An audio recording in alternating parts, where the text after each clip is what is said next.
Here we are, we got the King Hauler cab. I'm going to try to cut the sleeper off. Got one bad hand, don't have the right tools. We're going to cut it off anyhow. See how that goes. I gotta know how it's going to fit on there so we can do some alignment things and see what's all going on. So let's grab a hacksaw.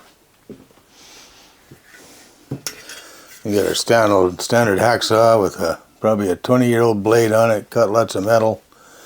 Let's see what we can do with this thing. I'm going to try it with my bad hand here and see if we can't get started.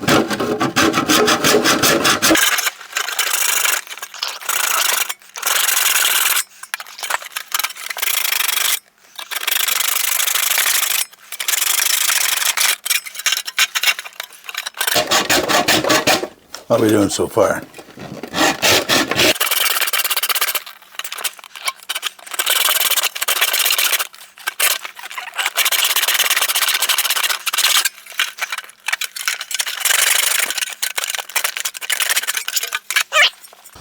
All right, let's see what we got here.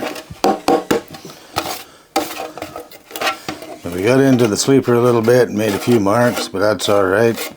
I'll probably never use this sleeper, but we'll hang on to it in case I want to do a chop top or something. We can always fill that in. Important thing in my mind is I never got into the back of the cab, so I'll clean this up with my X-Acto knife, and then we'll know where we're at there.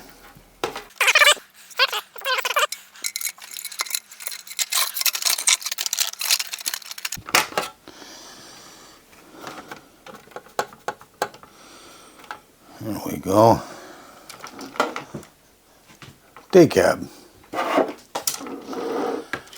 Kinda, sorta, maybe a little bit like something like that.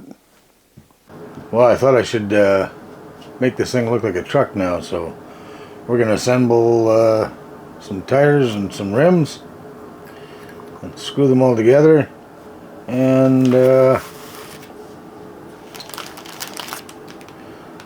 then we're going to build our fuel tanks and steps and such and put them on the truck. So let's get to that.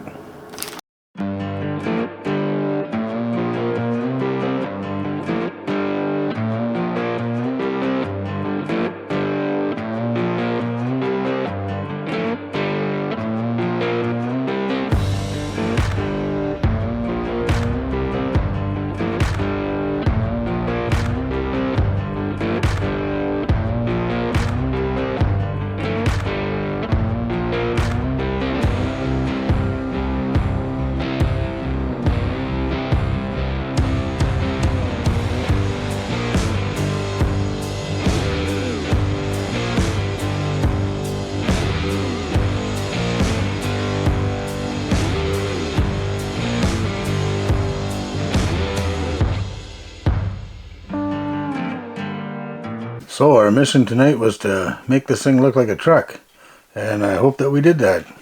We got the wheels on, fuel tanks on, got little steps on, cut a big hole in the back of the cab. What are we going to do there? And yes, we're running Grand Hauler pipes. No, they will not stay straight flat tops. I'm going to miter these, of course, at 45 degrees, as they should be. If you're anybody that's anybody. Anyway, we have a day cab. It's looking really hot in my mind. Just loving the way it's turning out. Coming along great. So we have a little eBay find here. I got a back of the cab piece, which of course fits into the back of the cab. Now it'll go this way, and there's a little flange all the way around it.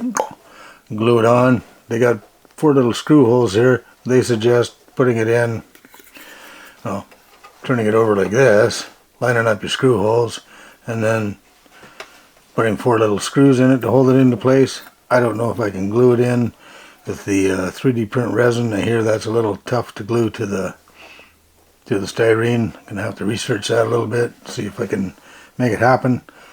It would be nice to put it all in there and fill it all in, but in the meantime, let's slide it in there and see what it looks like.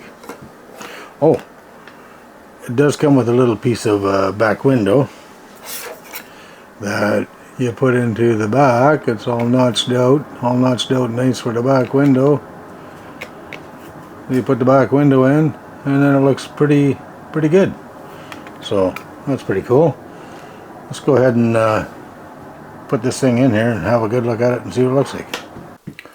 Okay, so I put the cab back into the cab back, and it just fits really wonderful. The seams and everything are actually pretty darn good, and it's even got the little ridge underneath the cab. You can see a little ridge underneath the cab there, and it's got the line follows all the way through the back piece and everything. So I'm really hoping I can just glue it in somehow and fill all this in nice and make it all one nice smooth piece. If I have to straighten out my little oopsies on my cutting and everything there, and paint it separately and then bolt it in, still be alright. I think it'll still look really good, and you don't have the big knobs hanging off the back, and kind of hoping for things that'll go on here that you can't access the back of the cab anyhow, so it doesn't really matter. So anyway, our goal was to make it look like a truck, and hopefully we did that. Hopefully we made it look like a truck. So pretty impressed with that. I think this piece will be alright to play with. And there we have our King Hauler as a day cab. Please like, subscribe, and share. It really helps out us little guys, and we'll catch you on the next one as we progress.